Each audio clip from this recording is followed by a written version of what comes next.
Hello everyone, welcome to Online Help Guide. Today in this video, I'm going to show you how to follow someone in Tango. So without any further ado, let's get started. First of all, click on the Tango application.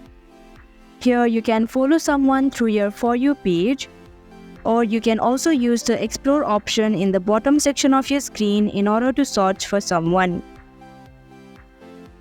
Now go to the profile of the person that you wanna follow.